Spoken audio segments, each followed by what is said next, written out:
L'idée de l'animalité de l'homme, devenue banale aujourd'hui, n'aurait rien de choquant, si elle ne s'accompagnait pas de la négation de tout ce qui sépare l'homme de l'animal. Imaginez cette fable, une espèce fait sécession.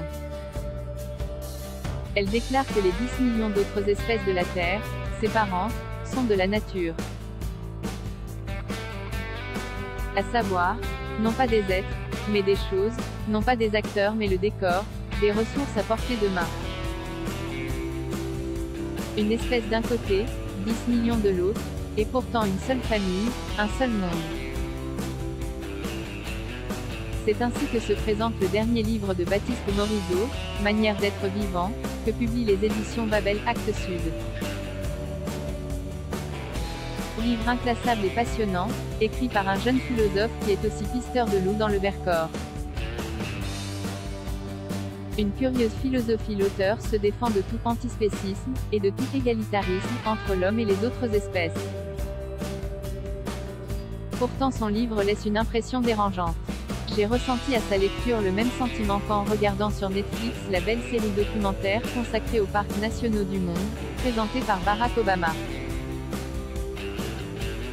Dans un cas comme dans l'autre, des objectifs très louables, préserver la diversité des espèces, etc.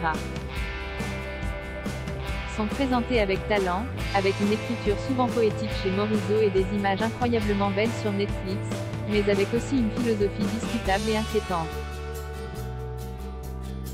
Pour la résumer en quelques mots, cette philosophie prétend que l'homme est un animal comme les autres et qu'il n'a aucune raison de se croire différent, et encore moins supérieur, aux autres.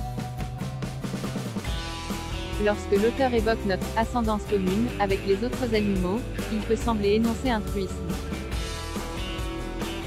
Lorsqu'il raconte ses virées nocturnes sur les traces des loups et relate ce sentiment étrange d'appartenir tous à la même grande meute multispécifique, il nous dit en fait que l'homme n'est qu'un loup. Cette idée de l'animalité de l'homme, devenue si banale aujourd'hui qu'on a peine à la contester, n'aurait rien de choquant, si elle ne s'accompagnait pas en effet le plus souvent de la négation de tout ce qui sépare l'homme de l'animal, de tout ce qui lui confère sa dignité éminente. L'homme a un statut unique à l'ère du grand magma idéologique et de l'égalitarisme absolu qui caractérise notre temps, il devient difficilement audible de rappeler que l'homme n'est pas qu'un animal. Il possède une âme, un libre arbitre, un langage qui le sépare radicalement du reste de la création. Le passage consacré au langage des loups est révélateur à cet égard. L'auteur décrit avec force détail et avec un grand savoir comment communiquent les loups entre eux et comment ils répondent à ses propres hurlements.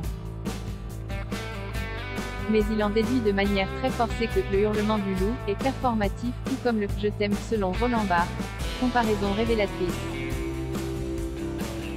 Peut-on encore rappeler qu'aucune espèce animale ne connaît de véritable langage et que toute comparaison entre les langages animaux et le langage humain repose sur un présupposé idéologique et sur un anthropomorphisme largement abusif? A-t-on encore le droit de dire que l'homme est bien plus qu'un animal, car il est capable de sentiments élaborés, de projets et de pensées? L'idée de nature que conteste Baptiste Morisot n'a pas été véritablement remplacée, car ni le concept de cosmos, ni celui de planète, qui sont aujourd'hui utilisés ne rendent compte de la place de l'homme dans la nature et dans l'univers et ne font droit à son statut unique. L'anthropologie biblique, tellement contestée par les écologistes de tout poil, Morisot ne fait pas exception à cet égard, n'a pas été dépassé depuis 2000 ans, dans sa manière si intelligente de décrire la spécificité de l'homme, créature duelle, proche de l'animal mais en même temps tellement différent de lui. L'alternative à l'idée biblique de l'homme comme joyau de la création reste donc en définitive le plus souvent, aujourd'hui comme hier, celle de l'homme loup pour l'homme.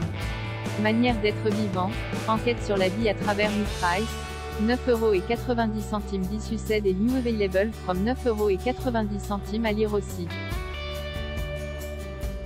Du même auteur chez l'homme, rien de propre? Abonnez Beau Temps pour les reptiles, le livre, objet de première nécessité.